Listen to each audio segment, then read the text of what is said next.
tout le monde. Aujourd'hui, on va se retrouver pour une petite vidéo colo pas à pas qui sera en grande majorité fait en speed coloring parce que je vais vous montrer comment je réalise en intégralité mes coloriages au twin marker. Là, je rajouterai peut-être quelques touches de stylo gel, mais en grande majorité ça sera avec le twin marker. Comme il n'y a pas de technique particulière à part aller assez vite pour pas que ça sèche, et étant donné que les dégradés vont se faire automatiquement vu que c'est du gris colle et que vous avez déjà les ombrages, donc en général avec juste une couleur vous arrivez à faire des différentes teintes en fait sur ce type de coloriage. Je pense que le mieux c'est de vous le montrer directement en image. Donc de temps en temps je vous reprendrai, on va dire, je reprendrai l'antenne pour vous donner les numéros des feutres utilisés. Et voilà, je vais vous montrer juste ce que ça donne à peu près. Vous voyez, j'ai fait ce style de coloriage tout en twin marker, donc je trouve que ce livre se prête absolument pour ce type de technique, étant donné qu'il n'y a pas de code par page et que je trouve que ça fait ressortir les portraits et je trouve beaucoup plus sympathique. Et puis là, ça me tenait à cœur de faire ce portrait-là pour vous montrer déjà comment on peut faire les peaux noires avec les twin markers. Donc voilà, allez, pour commencer, on va passer sur la partie, on va commencer par la partie du visage que je vais faire avec différentes couleurs. Je suis en train de voir qu'il me manque une. Hop, je vais juste tester avant de vous les montrer. Celle-ci, elle va pas aller, il me faut une plus claire. On va prendre celle-ci. Donc pour le visage, je vais partir sur le Natural Oak. Donc c'est le 91, je ne sais pas si on voit bien la couleur, voilà, le 91. Pour les tatouages, je vais partir, je pense, plus sur le stylo gel. Je partirai sur un stylo gel un petit peu marron à paillettes pour que ça fasse bien ressortir. Pour les cheveux, je vais partir sur un beaucoup plus foncé, donc ça sera le Chestnut Brown, ce sera le 98. Et pour l'instant, je pense que ça va aller. Pour les sourcils, je ferai pareil que les cheveux. Donc, on se retrouve une fois que j'aurai terminé le visage pour vous dire quelle couleur je vais utiliser par la suite. Allez, à tout de suite et bon visionnage.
fait le visage et le contour.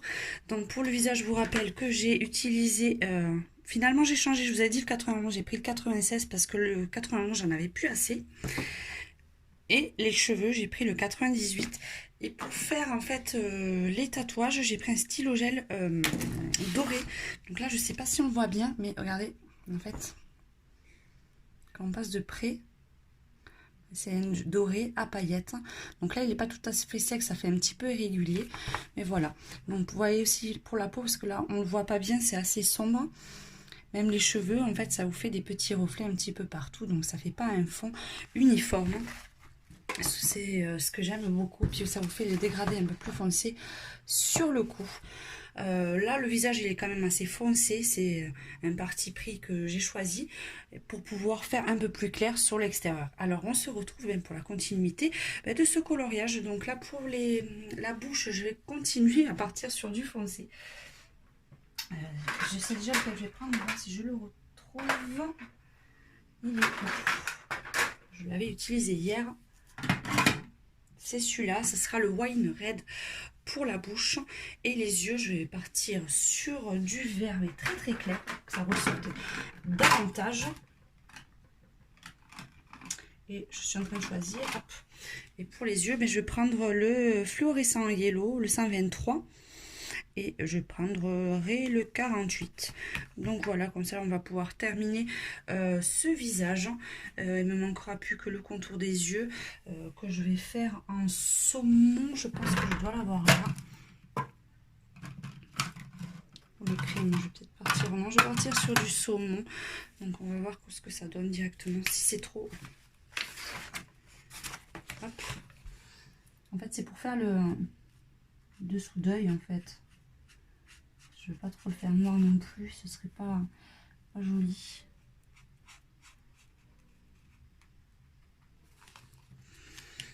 Et la paupière, pour l'instant, je vais la faire un peu plus marron clair. Ce que ça va donner. Je fais attention parce que comme le fond n'est pas tout à fait... le stylo gel n'est pas tout à fait sec. Il faut que je fasse attention et je passe ça. Voilà, juste un marron un tout petit peu plus clair. Pour la bouche, on va le faire ensemble, mais ça sert à rien de faire une vidéo accélérée parce que ça va aller très vite. Donc c'est on va dire plutôt un bordeaux assez foncé. Donc comme je vous ai dit, je vais partir sur un visage assez foncé et éclairé avec en fait le contour. Donc c'est un parti pris, après vous pouvez essayer de faire différemment, mais j'ai plus envie que la lumière soit apportée par ce qui l'entoure. Vous allez voir là aussi quand ça va sécher, ça ne fera pas la régularité tout uniforme en fait. Vous allez avoir bien foncé sur les côtés et le pourtour de la bouche. Pour les couleurs, je mets les yeux, je mets la couleur la plus claire au milieu. Ensuite, je vais mettre la plus foncée autour. Ceci.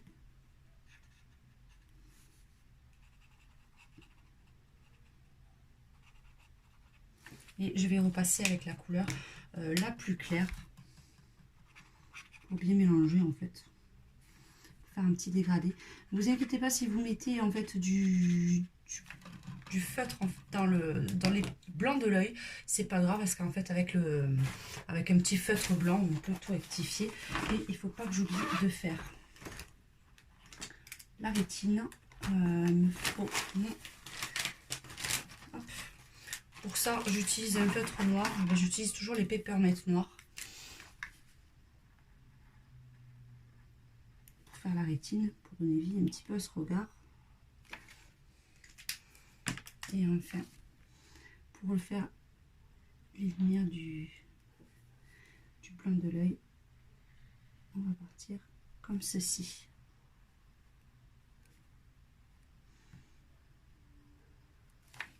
Voilà, j'apporte un petit peu de brillance à sa bouche.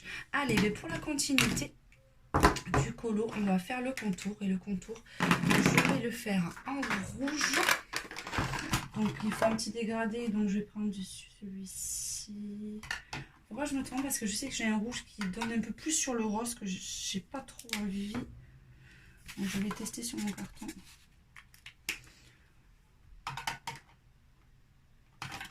Hop. Je teste sur un petit carton en dessous pour être bien sûr des couleurs que je prends. Donc comme il y aura des diamants, je vais partir sur le 22, le 2. Et je cherche un rouge intermédiaire. Voilà, je pense que je vais partir sur celui-là. Et le 14. Donc, non, pas le 14. Je vais y arriver, hein, vous inquiétez pas. Et plutôt celui-ci. Donc voilà, je vais partir sur le 2, le 4 et le 22 pour faire les petits diamants. Et après, tout le reste de la cape, je vais partir sur un bleu. Et je vais partir sur lequel? Un bleu ou un turquoise? Peut-être celui-là, j'aime beaucoup. Hop. Non, celui-là, il est trop clair.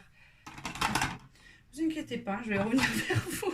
C'est parce que, en fait, étant donné que je fais mes colos au fur et à mesure, je ne cherche pas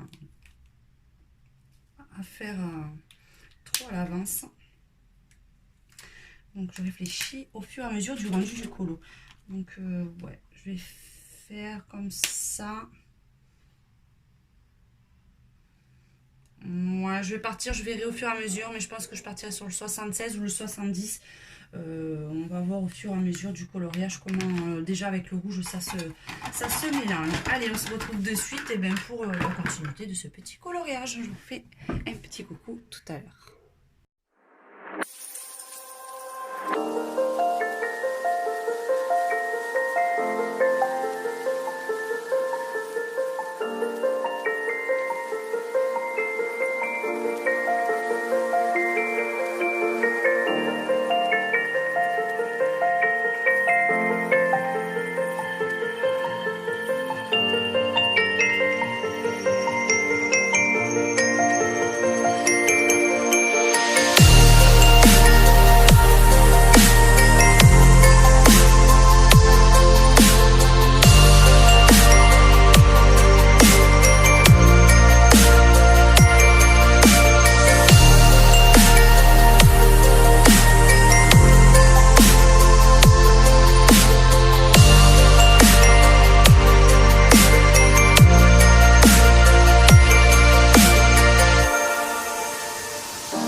diamants sont peints.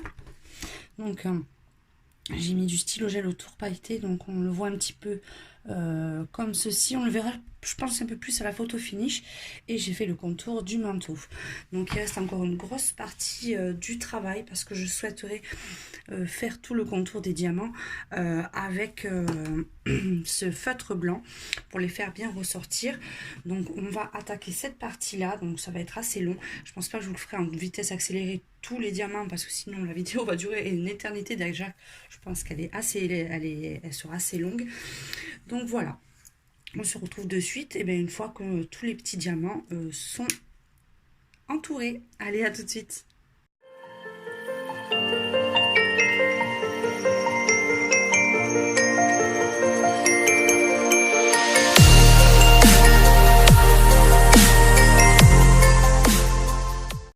Donc voilà, j'ai fait le contour en fait de tous les diamants et j'ai rajouté quelques petits points sur le dessus. On va essayer d'agrandir un tout petit peu pour voir ce que ça donne. Déjà, quand vous agrandissez, vous voyez déjà toutes les paillettes qui apparaissent sur le visage. Donc ben, voilà le contour. Donc là, on a bientôt terminé. Il ne nous reste que les bijoux que je vais faire au stylo gel. Donc je vais partir sur ces deux couleurs, je pense, pour faire ressortir les yeux et voir ce que ça donne. Donc on se retrouve d'ici quelques secondes. À tout de suite.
Voilà, pour terminer, il ne nous reste plus que le fond à faire. Donc là, c'est plutôt assez simple aussi. Je vais le faire jaune. Et comme ceci. Et pour faire ressortir déjà dans un premier temps, faire un peu de lumière derrière autour du dessin. Et puis comme le dessin est assez foncé, si je fais le fond aussi foncé, ça ne sera pas forcément très joli. Donc là, comme le pourtour est quand même très chargé, je ne vais pas m'amuser à faire non plus les contours comme vous avez ici avec une autre couleur. Je pense que déjà le personnage avec sa cape sont bien remplis, et sinon ça va vraiment noyer, je trouve, le dessin. En général, quand je fais un fond assez chargé, je fais un dessin plus sobre en fait, et vice versa.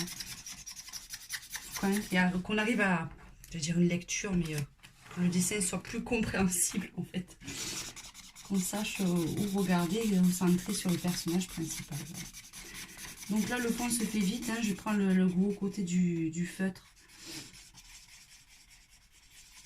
Je fais juste assez vite pour que l'encre en fait ne sèche pas et que ça fasse pas quand même des petites marques, hein, parce que ça ferait pas super joli, on va dire.